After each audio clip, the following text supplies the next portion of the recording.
Scammers steal billions every year, preying on the unsuspecting. But what if we could turn the tables? Today, we dive into the mind of Kitboga, the ultimate scambaiter, who's using AI, humor, and cutting-edge technology to fight back. Can AI outwit scammers who are trying to use it for themselves? Can we shut them down for good? Stay tuned. Thanks for holding the line. My name is Steve Marcia and I'm the Senior Verification Officer on the recorded line. How are you doing today? I'm doing well, thank you. Steve Marcia. Crazy enough. Oh, it hardly takes 5 to 10 minutes. All right. I'm available, yes. For the next couple hours, actually. Okay, try this one. Try singing this one. Crows lift weights so they can stay buff. Or something like that. Crow lifts weights so they can stay buff. Yes, I can see it. Oh, okay. It says thank you for downloading TeamViewer. This is PhraSEOlogy AI with your host, Filipe Santos. As a digital marketing professional specializing in SEO for over 20 years, I've worked with companies from startups to global Fortune 500 companies. Learn how to gain an unfair advantage from AI as we uncover tips, tools, and strategies for a killer edge. So we're live with Kitboga. He's a renowned scambaiter, but more so, a content creator known for making entertaining and educational content that helps people and exposes scammers and also creatively disrupts their operations. I think you've also started a new company, Seraph Secure. It's relatively new. And he's been leveraging his platform to kind of raise awareness around online scams and cybersecurity. I'll kind of pass it over to you, Kit, to talk a little bit more about that.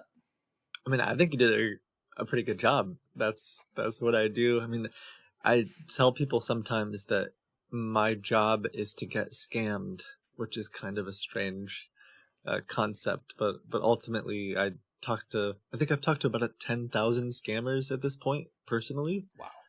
And my job is to play the perfect victim so I can figure out what they're doing. And then more recently, over the past few years, I've been building out a team and software and trying to figure out ways to take everything we learn and arm the everyday people with tools they can use to prevent themselves from being scammed. So yeah, that's me.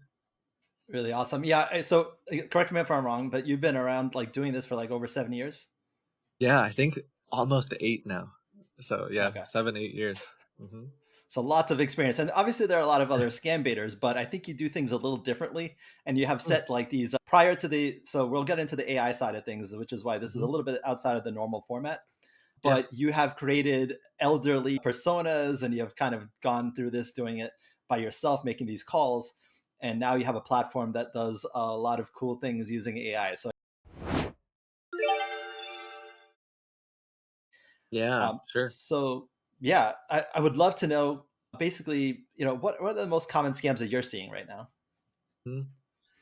Yeah, good question. And in some ways, there's so many scams. You could pick just about any vertical or any idea. Just the other day, I talked to a guy who was pretending to sell horses, but he pretending to be a horse breeder and had a fake listings for horses, right? But in terms of some of the biggest ones or most aggressive, I think a lot of people have heard of the investment scams, or sometimes referred to as pig butchering, which is a pretty grotesque term, but it's a pretty evil scam. I would say from my end, one of the most growing scams that I see is just imposters in general, or scammers that impersonate a particular brand or company. That's just continuing to get way more aggressive, even though they were doing it 7 years ago, pretending to be Microsoft. Now they're pretending to be whoever you have your 401k and retirement accounts through, like Fidelity or Charles Schwab, or they're pretending to be crypto exchanges, and they'll go so far as to make customer service accounts for Coinbase and Kraken and all these major Binance on Reddit and social media. And then they'll make websites that look almost like those crypto exchanges, and they'll have phone numbers, and they'll speak your fluent language even if you don't speak English. And they're just really doubling and tripling down on becoming that brand or becoming someone that you trust way more so than they did 8 years ago when I got started. It's kind of crazy because you mentioned that, like, a lot of the tech support scams, a lot of the refund scams, and now Hmm. it's getting more sophisticated and varied and unique, going into like niche. But the interesting thing is, again, back then it seemed like a lot of these scammers were kind of like using broken English. They weren't really good. Sure. They didn't seem to know the material. They just kind of like were using psychological principles. And now I hear some of your material, and I'm like, these folks actually know the material. They've got like some knowledge. They've done their Yeah. research. They sound like they're here. It's kind of really interesting. Hmm. Yeah, it's definitely evolved. I would say they don't necessarily move quickly, but when they find something that works, they really milk it and will double and triple down on making it better and better. I would say another big thing that's changed is how, I don't know if aggressive is the right word, but they want to go after everything that you have, in the sense that it's not just the $500 Google Play gift card anymore. It's, let me get on your computer and log into your retirement account, and I'm going to guide you through liquidating your life savings. Right? Like I want to extract as much as possible from you. And whereas when I first started, sometimes the tech support scammers would just say, you need network protection for your computer, buy a $500 gift card. Now it's, you've been hacked and we need to move all of your money, all of your savings, your entire identity now needs to be moved to a new bank account, and they take everything. So I would say that's also changed. Like, just maybe aggressive is a good word for it. I'm not sure. I think it is. I mean, Yeah. and it's interesting to me that there are so many other scam baiters that have been doing this, but also like the success that you've had as a scam baiter. Hmm. And it's, maybe I'm wrong. This is kind of where you can come in. I feel like the population of scammers has grown. Mm, I think so. It's Yeah. also become, much more of a global issue where you can just see all kinds of different. Man, you could pick anywhere in the world now at this point. It seems like there's scammers starting up operations. I've been talking to some folks in law enforcement who are saying now that organized crime people, or even people who used to run drugs, are realizing, like, that's complicated and there's a lot of risks involved. We can just set up a scam operation and no one's going to stop us. And so you're finding call centers and groups of scammers all over the world now, and they get into niche kind of, they tend to run different scams based on where they are in the world, but it's certainly growing. And I'm not sure if there's any sign of stopping at this point. Obviously you've done a lot over the last 8 years in this area. And I know that with technology, and this is kind of where I'm going, you've been Yeah. using technology throughout that entire time because you have your background as a developer, right? And you've been Yeah. kind of using little bits and pieces to experiment. But I recall like the whole it's a Western Amber, right? That's your Yeah. system. Yeah. So I don't know if you want to elaborate on that, but I think that's kind of fascinating how you're using AI to kind of make multiple Kitbogas. Sure. Yeah, I would say one way that I am different from a lot of scam baiters who are all doing good work is I tend to focus on the tech side, or creating traps or honeypots, or like different, how can I use tech to get these scammers in weird situations, or kind of exploit them instead of them exploiting someone else. And yeah, on the AI side, a handful of years ago, I had this vision. And this was before, I'm not trying to, make myself look good, but just in general, it was before ChatGPT and before some of the big AI leaps that have happened recently. So it was a little bit difficult early on. But we had this vision of, gosh, if I could clone myself, essentially, if I could get a scammer to talk to an AI and waste their time, we'd be able to scale that a lot easier than having a call center full of people talking to scammers. And yeah, that's what we've been working on. We called it Western Amber initially. I think now we just call it AI Kitboga. But I don't know how much you want me to elaborate on it. Um, Well, I can kickstart it a little bit. So I remember when Sure. you were using this before ChatGPT. If I recall correctly, it was you were using them to get like caught up in support for like crypto. Like they would actually call in, and it would keep them like answering really strange things, giving them hallucinations, seeing how long they would actually endure. Yeah.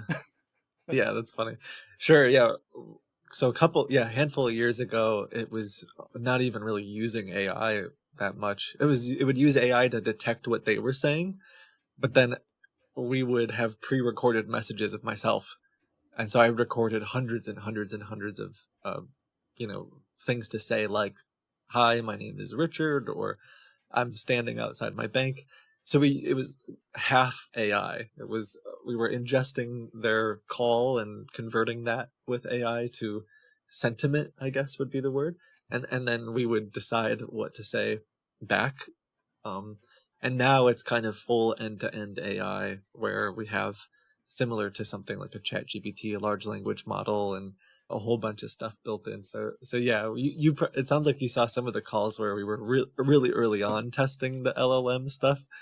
And surprisingly, if the scammers, maybe it's not that surprising to your audience, but if you dangle money, like a little carrot in front of the scammers, they will put up with a lot. And so we had these scammers who thought they were about to withdraw Bitcoin, and the AI would say sometimes really absurd things like, "Let's try singing Twinkle Twinkle Little Star," and they would just do it. They would they would go along with it. So it was fun. I mean, it's super entertaining. I do remember that, and as a matter of fact, because I have been a fan of your work for a long time. I was Thank going to you. put a little crow in that little screen behind me, but because I know you always have this character with a crow, The and crow, he goes yes. crazy about the crows.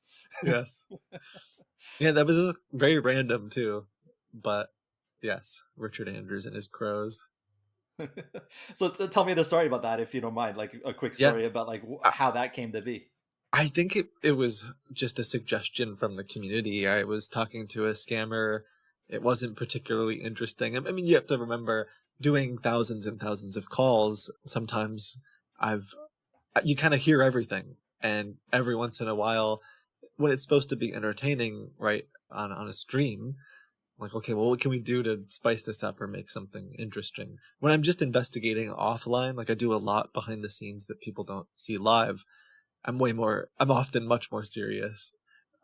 But on the live stream, we were talking to a scammer who was pretending to be from Norton Antivirus, and there was really nothing interesting happening. We've done this call 1,000 times, and I don't know if it was a suggestion from Twitch chat or not, but I just started playing crow sounds, like recordings of crows, and the scammer was getting a little bit annoyed, and I was like, no, I've been feeding this crow for the past couple months. I'm trying to get him to become my pet, and he started asking me questions about crows, and it just became this whole part of the character.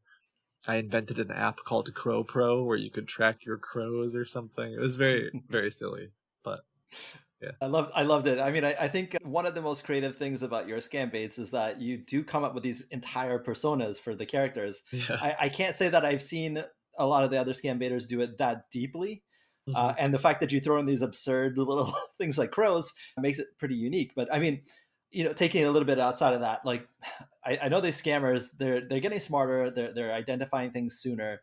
Have you Mhm. found any like really significant weaknesses that maybe technology has helped to expose? Good question. I mean, one of their weaknesses that I mean, the first thing that comes to mind, other than greed, right? Like I would say, other than just straight, they want money, so you can use that against them. Would be, I've found that sometimes they have this desire. Let me think of how I could describe it best, but they want to think that they're really good at their job in the sense that they're master manipulators and that they're really good at scamming. As weird as that might sound, I've noticed sometimes that if I can make them feel like they're winning or like they're in control, it kind of feeds their ego. Like I am good at this. I can exploit people, and it kind of gives them this high. And so there's times that my characters will play into that, and I will follow along with their steps, or I will start to get nervous and scared and make them think like, yeah, you are manipulating me. I am falling for your script. And then of course I always make like a mistake. At some point I'll rush to the Bitcoin ATM just like they want me to, but I'll accidentally send it to the wrong place or whatever. I'll always take that control away from them. But yeah, I would say Yeah, that's one thing that comes to mind, is like making them think that they're in control is a weakness they have. I've seen you crush their spirits after hours and hours of doing that. Hmm. So it's fascinating to see that. I mean, do they usually realize? Do they have a point when you know that they're going to realize they're getting baited? Ooh, not always. Like, of course, if they don't get money, kind of going back to that greed weakness thing, it depends on how hungry they are or how many prospects they have, I think. So if, for example, or going off that same example, if I go to the Bitcoin ATM and I make a mistake, that might be a moment where they say, I'm just being messed with. Or if I did my job right and they really think that I'm an old man or whatever, they'll try again, because they like, ultimately my goal is to make them think that they're doing such a good job. I'm a really good target. They did their script perfectly, but then I made a mistake.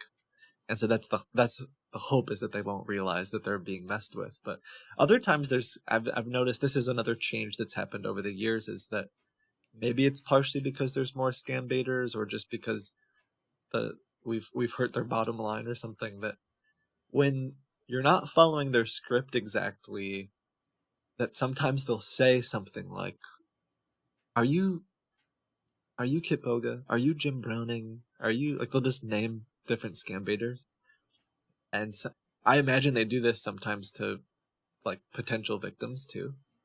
And I think they're hoping that I'll hang up, or like, oh man, he caught me, drat.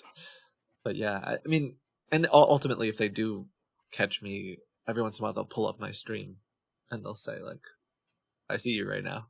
And then there's no way out of it. Oh my god, yeah, I think I have seen a couple of those, but it's to me, what was fascinating is that you mastered those voices for the elderly folks like so well. And I don't know if you're happier now that you don't have to always do it, like you have your AI agents. But I mean, you really mastered those accents and sounds, and it seems like the scammers like sit on there for a Thank long you. time. Yeah, I mean, it's almost sad, but maybe it is sad. But if I play an older character, they're almost certainly going to last. The call will last longer. They put up with a lot more. I think they've just realized, well, those are someone who sounds older. They probably have more money, or they probably are easier to manipulate. Not to say that younger folks aren't getting scammed, but yeah. And I don't know. I mean, I still very much enjoy what I do, but there is knowing that there's an army of bots that can help has been great. Like for example, every once in a while I run into pretty good scammers, and like there was one, literally the bots are running right now. I can see them out of the corner of my eye here, and there's some scammers that are impersonating a couple different banks today, like pretending to be Bank of America and stuff, and they're pretty good. They're professional sounding, and they have their script down. And well, I got stuff going on. I'm talking to you. I've got, software we're working on. I got all these things that I'm doing throughout the day. And so it's nice to know that, well, I've got 8, 12 plus bots just keeping them busy right now. And their whole call center is caught up. Perhaps their whole call center is just talking to a bunch of robots. So that's been a good feeling for sure. Yeah, I've seen one of your streams where I believe one call center, maybe the guys were really next to each other, and they got two bots at the same time, and they were like, "What's going on?" Yep. Yeah, it's fun when you can hear them in the background and like, oh, that's me, or well, that's the robot. Yeah.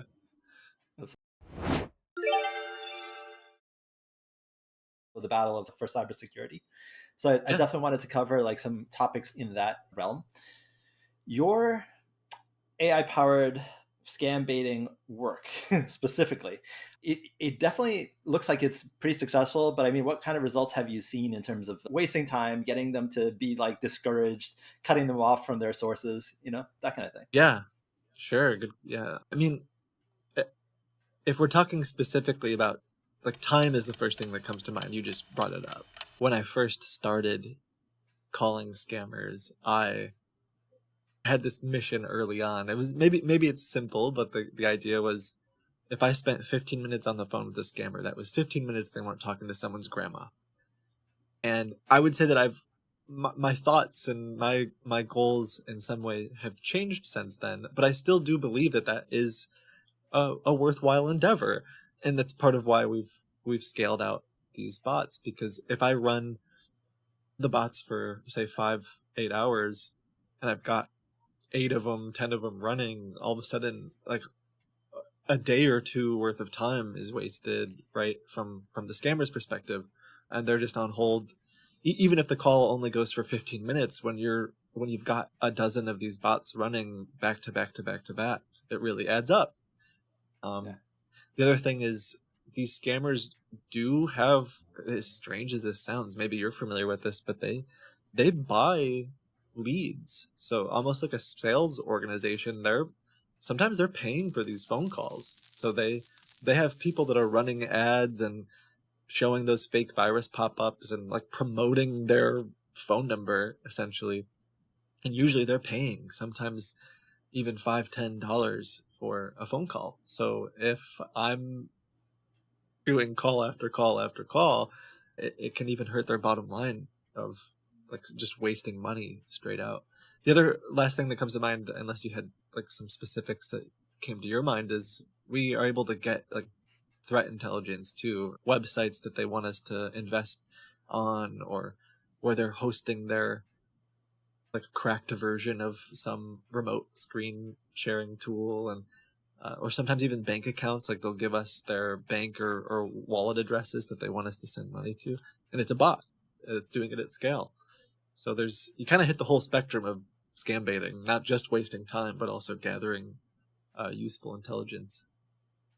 Yeah, I have to say I was pretty impressed by the bot's ability to respond, keep them kind of believing in what was happening in the scenario, kind of following these objectives that you have set for the bots, and kind of extending the time and trying to collect that banking information or whatever to kind of like do some enforcement. That's pretty cool. And of course, it doesn't always, I mean, it's not like it's always collecting bank accounts and things, but I like to think of it similar to, it's almost their own tactics. They've got a dozen guys in a call center making hundreds and hundreds of calls, and all they need is, one call every day that falls for the scam, even if they make 1,000 calls, right, to make up for the cost. And so similarly, okay, well, we're doing 1,000 calls, and if we can get a handful of banks every day that we can get shut down or report to fraud professionals, then I'd consider it a win. Yeah, I know you were also closing out a lot of those remote software like accounts, also people that were doing it from multiple accounts. You were able to get some of them and kind of like have the company kill them, right? Essentially. Yeah, there were a couple companies, like AnyDesk at one point was pretty good about, like, if you report scammers using their software, they would act on it almost immediately. Unfortunately, I'd love to see that from I know, like, Splashtop will do it, and a few others, but yeah, the biggest one right now, in terms of screen sharing, or I shouldn't say screen sharing, like controlling your whole computer, is Screen Connect client, ConnectWise Control.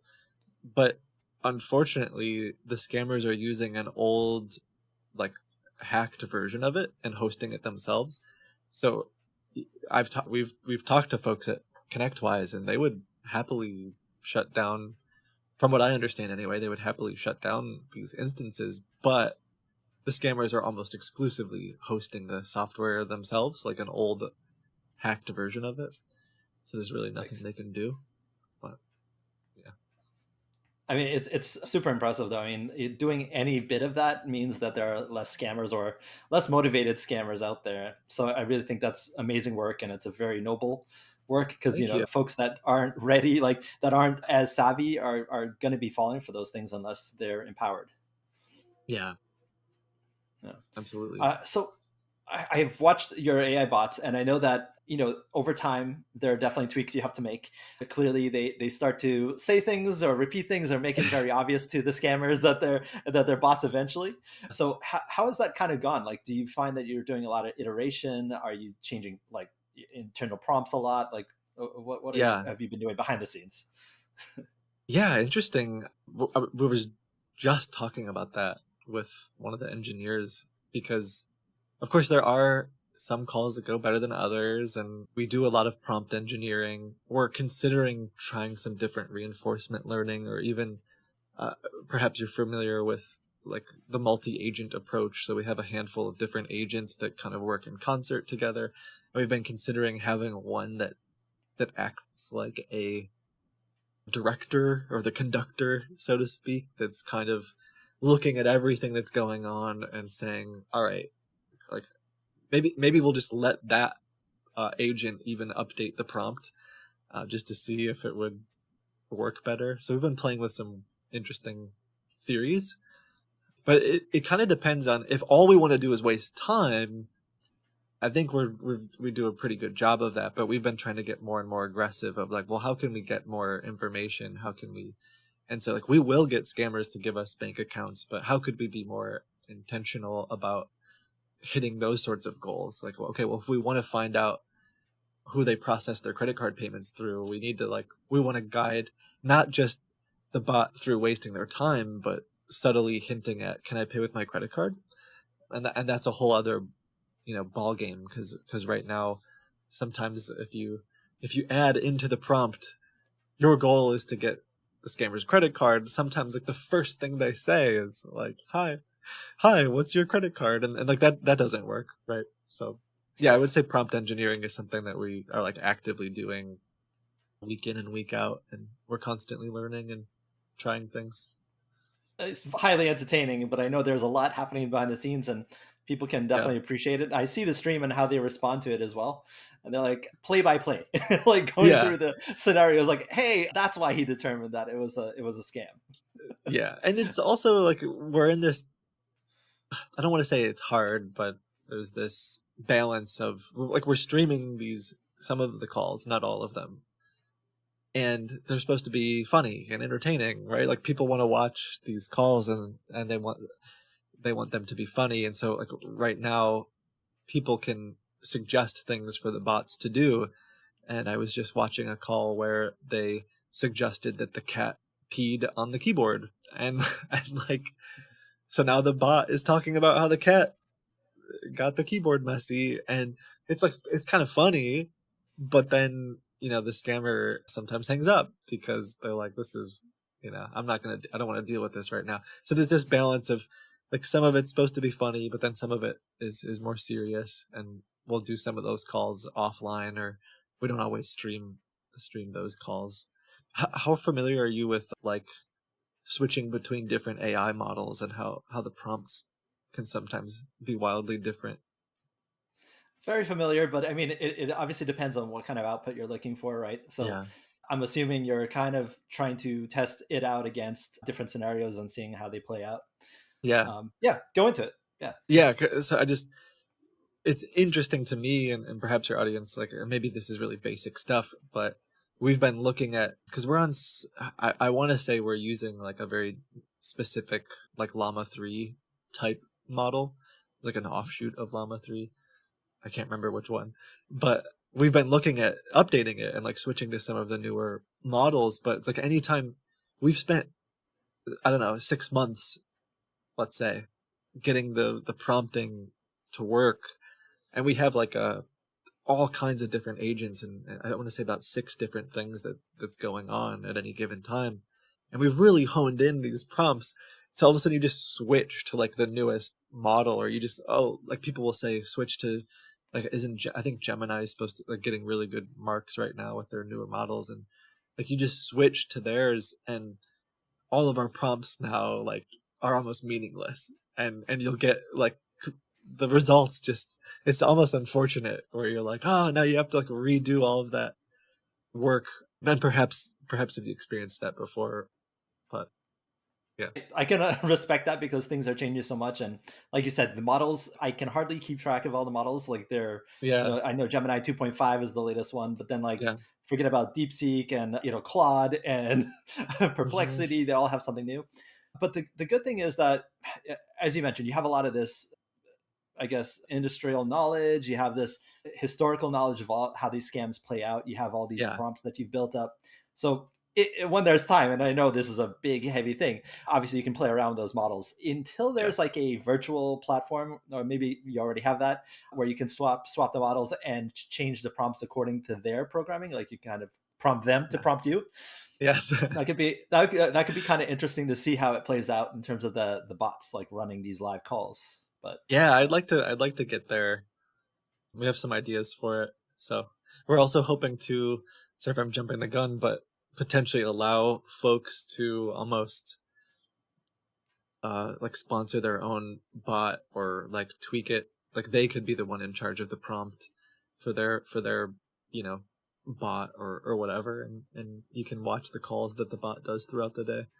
So we'll see how that goes. I love it. I mean, I know that you injected like some silly phrases like "these nuts" and you try to Yes. like throw this into the bot, and the bot like does a very interesting job of Yeah. incorporating that into the speech. Yeah. And it'll probably get better too. Like I mean, we're just at the beginning, right, of AI stuff, and I think like we're trying to, from my perspective, like in some ways we're so far behind scammers. At least at a, I wouldn't say I am, or maybe not you, but just in general, like society is quite far behind, or government policy, or banks, or different things are like if it was a race, we're not even in the pack, right? And so I see AI as a way that potentially we can catch up a little bit if we're using it more than the scammers are. It's just I think we're starting to see more and more scammers use AI. So it's like our window of being able to make some headway here might be closing. Yeah, I was just going to ask you a little bit about that before, kind of going to some other Oh, sure. questioning. But it's basically the one type of scam I don't think I've seen you cover or your bots is like romance scams, and I have seen that those are where they use a lot of AI, like a Yeah. lot. Yeah. Great question. So we're not like streaming this yet, but we are working on and have some, like, I'll call them alpha tests of bots that do social media and email, like just text basically. Um because we can use a lot of the same tech and a lot of the same stuff that we've built. Uh but it's not voice, it's just straight text to text.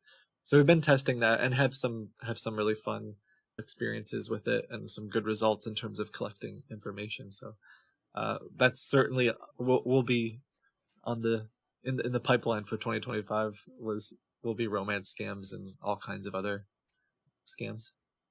That's super cool. Yeah, I mean, because I think you cover a ton of different types of scams that I didn't even realize were real things. Like you said, the horse trading, the auto parts. Like I didn't Yeah, even imagine that this was a thing. yeah, yeah, and the car one is actually starting to really gain traction too. Like I've been talking to some different fraud people at banks, and they're saying they're seeing more and more like reports of people losing money to that particular scam. And about 6 months ago, maybe a year, we'll call it 6 months ago, is when I first really started covering them. And at the time, I would see maybe 5 to 10 of their websites active in any particular week, and now there's hundreds. Like I would say there's about 150 of them active right now, and they're running ads all over the internet. So they really have expanded from just a couple fake websites and a couple scammers to now there's this whole industry behind it in, say, just six to 12 months.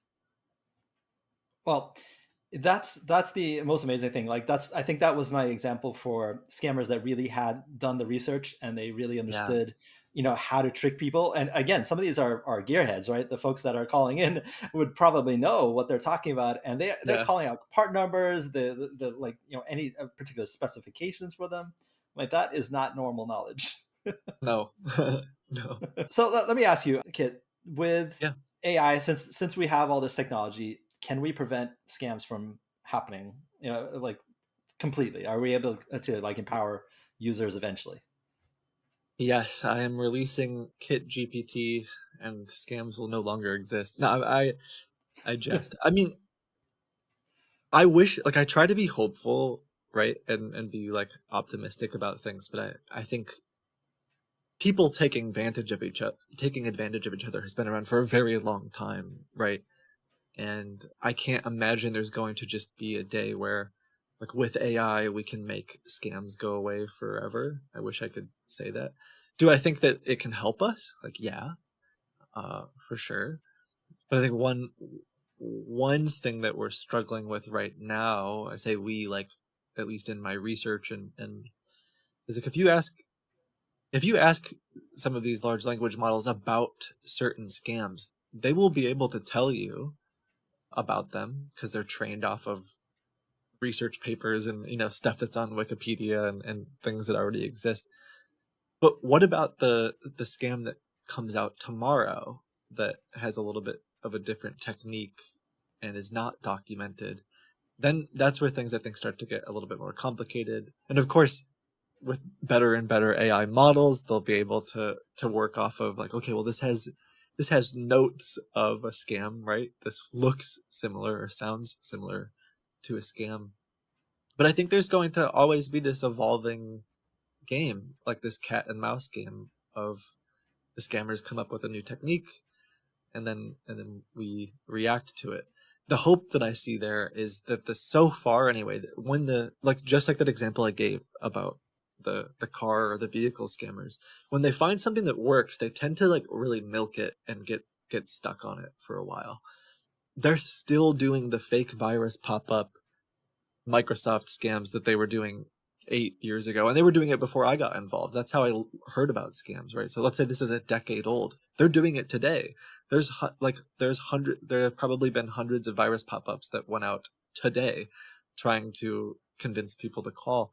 So I see that being a strength with AI and our research as well. When we do the research and we know about a scam, we can use AI to aid us in, like, detecting it, and perhaps whether it's things like the bot army or whatever, we can help make it so it's so much harder for them to milk that scam, and perhaps it won't last for a decade now. It will only be active for a short amount of time. Well, let's talk about that. That's a perfect segue. I know that you've been working on Seraph Secure, which is your software, and you were talking about heuristics. So, like, identifying scams that don't really have a lot of knowledge, we don't have a lot of knowledge about. So talk to me about that. I mean, that's such a cool mission. And I think, you know, from what I've seen, it sounds like a great solution, similar to, like, what virus scanners used to do for most people. Thank you. Yeah, so a little context, like, the idea was almost like a antivirus scan. Why wasn't there an anti-scam software? And it was about 2 years ago that we started looking at that and realizing there really wasn't anything out there, particularly that addressed allowing scammers to connect to your computer. That was one of the biggest threats, and still, I believe, is one of the biggest threats, particularly for like the aging population, like elder fraud in particular. Some of the worst scams are specifically tied into gaining access to their computer. And there was no software that you could use to clean a computer after it happened, like an antivirus, to make sure that the scammers weren't still on your computer, or prevent scammers from getting onto your computer. So that was what we set out to do when we built Seraph Secure, was like, let's make it so no scammer can ever get on my mom's computer. That was essentially the goal. But as we were doing it, and we were thinking about all the research that we do and all the scammers we run into, we just kept realizing there's so much more the software could do, like heuristics or like so one. It's almost a silly example, but I know you've watched my videos. Well, the scammers will ask you to press the Windows key and R button to pull up the run command, the run prompt. I don't know how often you do that in your everyday life, but I know my mom has never done it. And then they tell you to type in something like netstat to pull up your network activity on your computer. Well, my mom, bless her, she's great, but she knows nothing about technology and has no business pressing the Windows key and R button and then typing netstat. And so we watch, like, that's something that scammers are doing all day, every day. It's a part of their script, their social engineering, if you will, to make you think that they're like professionals. And so we watch for things like that. If my mom presses the Windows key and R button, right, you get a warning that says, like, this is suspicious. If there's someone on the phone with you, they're likely a scammer. So there's all kinds of things we built into it to try to prevent the scam from taking place in the first place. Yeah, it's interesting that they're using all this technology and they're using the lack of tech savvy to trick people, but it's the psychology behind it that really makes it all work. It's a lot Yeah. of evil too. I mean, these folks wouldn't be doing this if they weren't just either evil Yeah. or very greedy. Yes. So yeah. Yeah, I think of it, what comes to mind is, if you work hard, right, at your job, and you spend perhaps every day or at least a handful of days each week, like, thinking about how you can further your goals and your mission, and right. Well, the scammers are doing the same thing. Like, their job, it's, maybe this is a no-brainer, but sometimes I think about, like, they spend all day, every day, figuring out how can they exploit someone and steal all their money. And so, like, yeah, we're trying to equally do the same thing, like build a team of folks who say, like, I'm going to make it my job to prevent that from happening, and building tools that can prevent it from happening. And so, yeah, we were talking about AI, and sorry if I didn't directly address that. Like, we use some machine learning, particularly when our researchers identify different patterns, or sometimes we'll, let's say we have 10,000 investment scam websites. It's great to use something like AI to help find the patterns between all of those 10,000 websites, and start to build out ways to, now when the scammer makes a new website tomorrow, even if it doesn't use the exact same language or the exact same, pictures, it follows those patterns, right? Great use case for something like AI. But I think there's still going to be this battle of, well, when the scammers come up with a completely new technique and they start selling horses, which is something that they weren't doing a handful of years ago, sometimes, like, it's going to take humans or a much more advanced AI to have conversations with them and investigate it.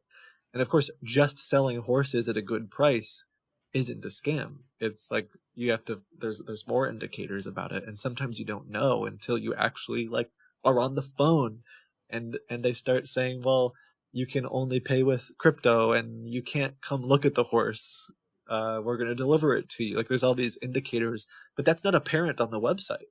Like, the website alone isn't enough to describe the scam, right? Like, you have to actually dig in. And so that's the other reason why we've been investing in the bots. Like, yes, it's humorous and funny and wastes their time, but we believe long term, like, we're going to have to continue to research scams. There will be constantly new scams popping up.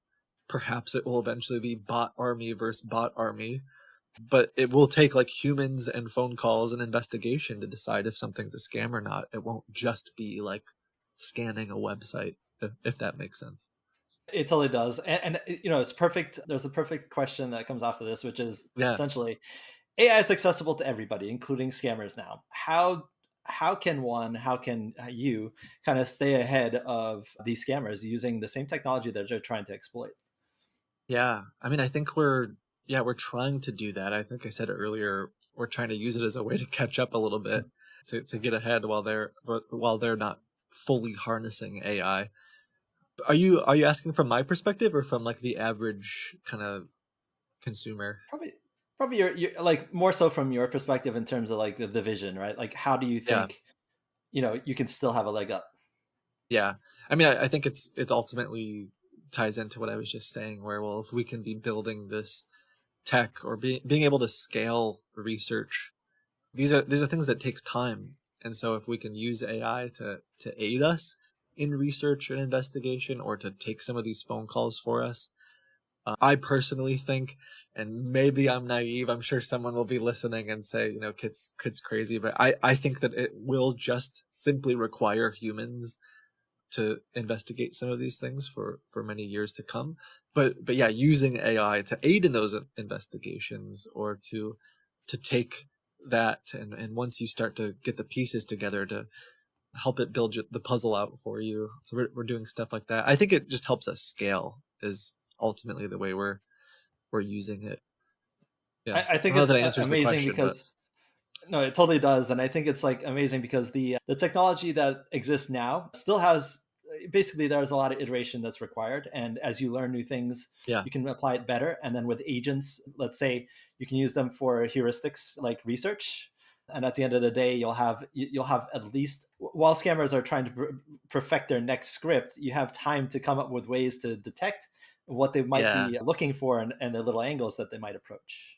yes, yeah. I see it as like that flow is very similar to how we think of it. Is like you gotta, once we start to identify a new scam, or we see patterns, like we have machine learning that, like we're scanning, I think somewhere around 300,000-400,000 websites a day based on certain indicators, and like we'll pick up little patterns, but that still requires like some research, and like you can't, like certain ones are painfully obvious that it's a scam, and then there's other ones, like a video I just did on this company called Delmar Energy. They're pretending to be a company that was once registered here in the US with the Security Exchange Commission, and they seem so legitimate, and like everything about their website seems factual and true, but it's not until you like sign up and start talking to them that they start to even hint at promises of returns that are too good to be true, or little, you pick up on little things. But yeah, it's like I don't know, maybe someday maybe you can help me see the future of like full AI stuff. But every once in a while, when I see someone that's like, yeah, we've got an AI solution that's going to solve everything, I'm like, I don't know, man. At least in this space, like the threat, not just scams, but any like threat detection, I think it's going to help us, but I can't imagine it being the end all be all. No, I'm very much human in the loop. I also believe human in the loop is the thing. Like these systems are amazing at advancing the way we can find information and use it. But I Yeah, still think like humans are going to be more creative. They're going to figure out what they want. They're going to like determine a goal, and they're going to go for it and use technology to get it faster, right? So yeah, at the end yeah. of the day, That's if the you're the key good here. Is like guys, that's what we're trying to do. Help solve this stuff faster and aid in the research. But yeah,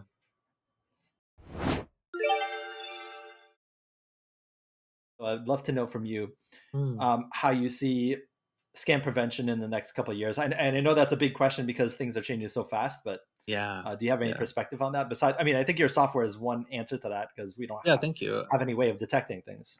Yeah, I mean, I think there's going to potentially be a whole concert of solutions or different kinds of like software and detections, and I expect that it's not just something that should be put on the consumer. Like, of course, we're building stuff for consumers, but we're also partnering with like enterprise and like fintechs and different people to help them detect scams as well.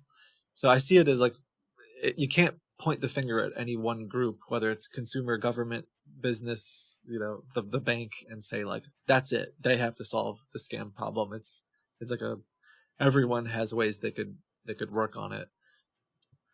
But I think in terms of the future, like where are things going, I see a couple thoughts. One, I there's some people building really clever like chat bots to help you decide if something's a scam.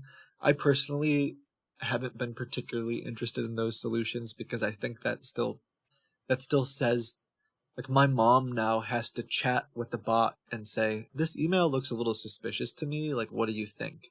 And that's just something that my mom isn't going to do.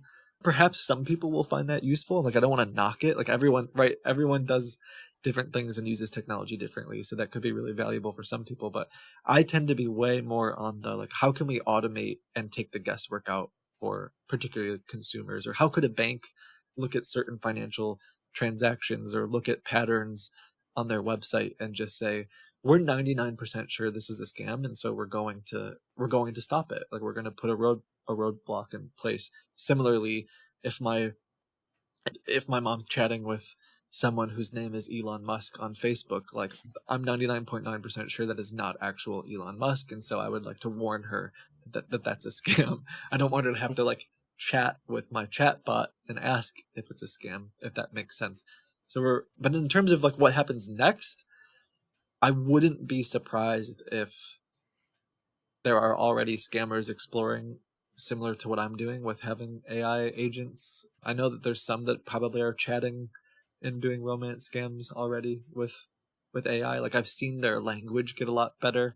It used to be obvious when you were chatting with a scammer on Facebook, and now the script is a little bit more, you don't have as many like grammatical errors. And so I could certainly see a vision where it's like bot wars, like you've got a bunch of AI bots calling people all day, and you've got a bunch of bots chatting with those bots and trying to decide who's the scammer and who's the human and who's the AI. I think That's gonna be fun. yeah, deep fakes are going to be another interesting like world to explore. We're starting to work on some ideas around that, but I wouldn't say like I'm an expert in deep fake detection. But I know there's a couple companies that are investing heavily in that space. So yeah, I think it's kind of it's going to be interesting to say the least. No, I would love to see that, because I think over time on this podcast, I've kind of mentioned a little bit about how deepfakes are really scary in terms of like folks even being able to determine that's not that person that they're talking about or talking to. And I know that your work across multiple platforms, YouTube, Twitch, all forms of social media, has been helping to educate a lot of people and entertain them at the same time about these scams. But I would love to like hear from you, and I'm sure the audience too. Like, what kind of advice would you give someone who, to basically protect themselves from getting scams happening to them or their family? Yeah, it's a good question. I mean, I think there's some things that you can look out for, like whether you think that you've won $1 million or someone says you owe $1 million. They tend to use urgency. Like, I think that's a pretty good thing to keep in the back of your mind. If someone's demanding that you pay today or make choices quickly, that's usually a really big red flag. That said, some of the newer scams, like the pig butchering scams, they go completely opposite to that, and they slowly, form a relationship with you. So I think using tech, like, of course, I think using tech like Seraph Secure can help you, particularly if you're not paying attention. Paying attention isn't maybe the right word, but particularly if you're not staying up to date with these scams. Like, are you prepared to research each week and realize that there are now scammers pretending to sell horses? And if that's the case, you can look out for things like that. But utilizing tech and different software can help. I'm sure Apple is exploring this too, but I know like Google and I know they've announced some stuff about trying to detect scams, and I know the call screener I've heard good things about can even like cut down on the inbound calls. So yeah, I would say particularly if you're trying to help like older family members or someone vulnerable in your family, like things like call screening or making it so they can't answer certain phone calls unless they have them in their contact list is great. But I would always be looking for ways to make it to take the guesswork out, like our app or some other apps that might just straight up block scams as opposed to just doing education. I used to say that education is key. I think it's just part of the solution at this point. Like, maybe sit down and watch a couple of my videos or some other Scambaiters videos. But my grandmother had dementia and my grandpa had Alzheimer's.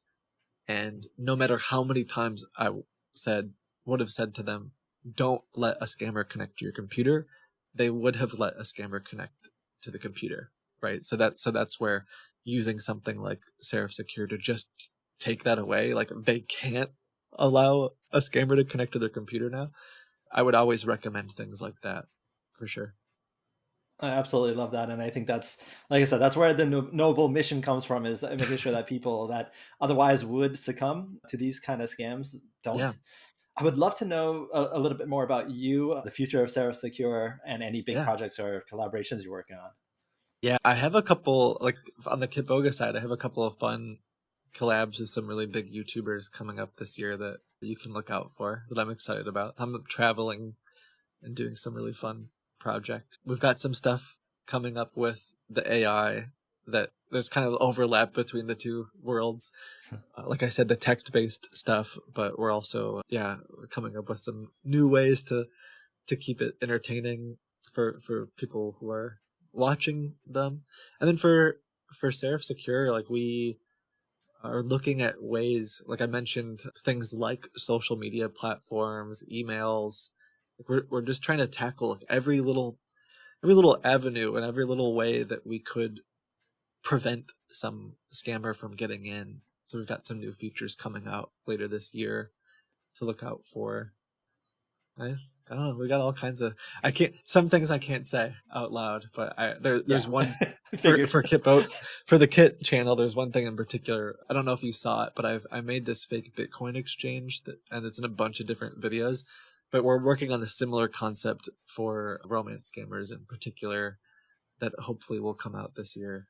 But yeah. That's pretty cool. I love the creativity that comes out of your channel, because it's you have to really think about these things, and then you're doing it in a way that's scalable, which to me is very different than anyone else. It's not about making each thing entertaining and making pieces of content.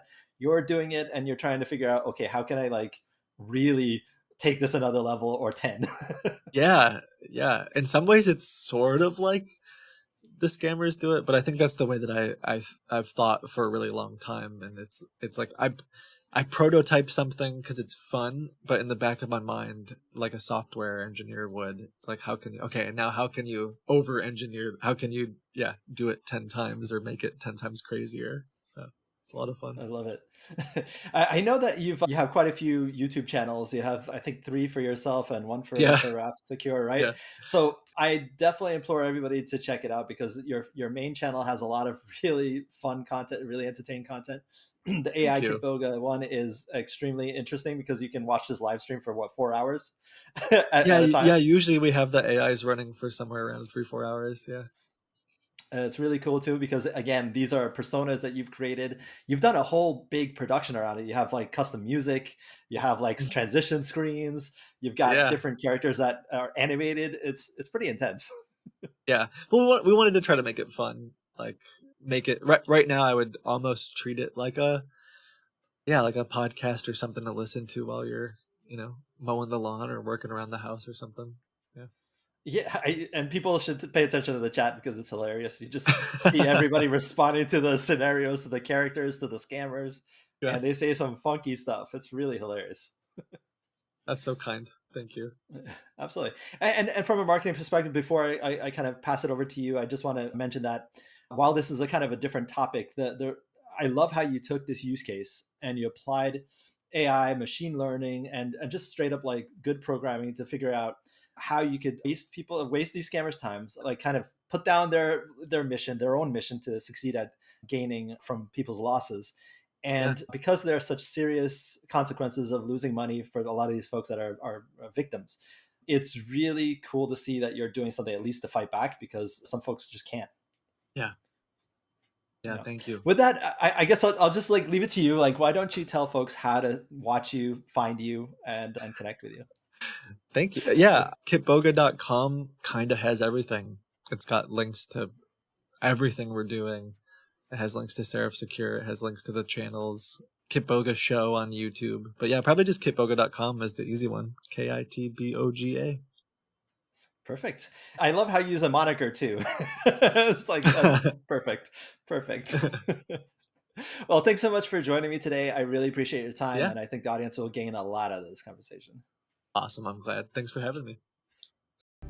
Please support the show by subscribing, liking, and leaving a comment. It's free and helps us grow and get even better content for you.